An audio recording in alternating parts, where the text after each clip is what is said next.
The US talk show host Jimmy Kimmel has had his program suspended after he was accused of making offensive comments about the right-wing influencer Charlie Kirk, or at least the situation surrounding his assassination. He suggested on air that Donald Trump's allies, MAGA, were using Kirk's death for political gain. We're going to talk about this now. Joining me is the UK Director of Reporters Without Borders, Fiona O'Brien. Fiona, thank you very much indeed for joining us. If people are just waking up to this, I just want to remind them what exactly Jimmy Kimmel said on Monday night's show, because often these late-night talk show hosts, they have that opening monologue. And what he said in particular was, "We hit some new lows over the weekend with the MAGA gang desperately trying to characterize this kid who murdered Charlie Kirk as anything other than one of them and doing everything they can to score political points from it." And that has prompted the bosses of his show to have it, well, suspended, possibly even cancelled. What do you think? Good morning, and thanks for having me on. I'm not going to comment specifically on Jimmy Kimmel's case because, as he's not a journalist, he's slightly out of our mandate. But I think what's really important to note here is sort of the really worrying backdrop against which this is happening. Since the Trump administration returned, Donald Trump has launched a monumental assault on press freedom. We've seen repeated attacks on journalists, attempts to smear them, intimidate them. We've seen massive lawsuits against media houses. Most recently, in the last few days, a multi-billion suit filed against the New York Times. We've seen reporters that the Trump administration does not like banned from the White House. We've seen thousands of government web pages taken down, depriving the public of really important information. So this constant sort of effort to discredit, intimidate, and really undermine the press, which is deeply worrying. I think it's really important to say here, get back to basics and remind ourselves of why it's so worrying and why this kind of behavior is so problematic. The media is not there to serve politicians. The media is there to hold politics, to hold those in power to account, to scrutinize them. The general public, which is who the media serve, have a right to know what those in power are doing. And so all of these attempts which we're seeing by the Trump administration to undermine the media represent a really dangerous moment for democracy, I think, a real attack on sort of the fundamental values of democratic societies.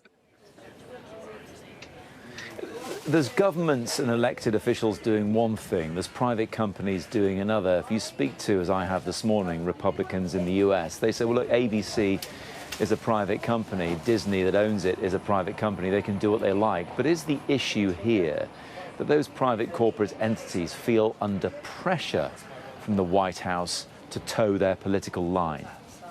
I think undoubtedly there's enormous pressure. We saw a little while back a huge lawsuit that was settled by Paramount with the Trump administration, which represented a really dark moment for media freedom.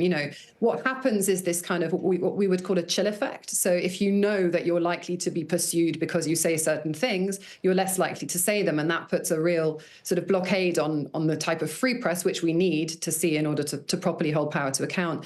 And I would also say that we're talking about this in the US context, but it's really something that we're seeing increasingly across the world, this kind of spread of a Trump effect. A lot of the tactics that Donald Trump uses are things that we're very familiar with, that we see in other authoritarian contexts around the world. But also, even if we talk about the UK context here, we had in August a local council in Nottinghamshire which decided to ban the Nottingham Post and Nottinghamshire Live from covering what it was doing because it didn't agree with the type of coverage that it was receiving. So we're not just seeing this happening in the US, we're seeing these kind of broader efforts to undermine press freedom happening in democracies around the world, including here in the UK. Can I talk about the wider discussion around freedom of speech? It's a subjective thing. People have different views on what freedom of speech is, but it's treated like an objective truth, isn't it? Isn't that where the problem lies? People think it's an absolute when actually it's a very big grey area. Look, we could talk for hours about objectivity, especially in the context of journalism. These are really difficult and complex concepts. But again, just to stress, journalism, the media is there to report for the service of the public. The public have a right, a fundamental right to information. And all these types of interference, whether it's legal interference, cutting back funds, taking people to courts, condoning attacks on journalists, all of those things represent an assault on the right of the public to have information. It's a way to try and control the narrative and to, make sure you silence your critics and, have only one side of the story told. So any of these kinds of attacks represent a move away from objectivity, however you look at it. And like I say, I think this represents a really dangerous moment in our democracies. Yeah, just on that final point, Fiona, do you think, in your opinion, things have got worse, continue to get worse, or do you think things are shifting back to? And by the way, in terms of some of the rhetoric after Charlie Kirk's killing, we did hear the Republican governor of Utah saying we need to disagree better. I mean, people on all sides are calling for improvements in public discourse, argument and disagreement. Do you think there is, from that perspective, reason for optimism for some? I mean, it's good to hear those calls. I'm not sure that we really see it happening in practice yet. Particularly the internet, but the world generally is a very divided place, and opinions are very entrenched, and disagreement is extremely difficult, especially in public places.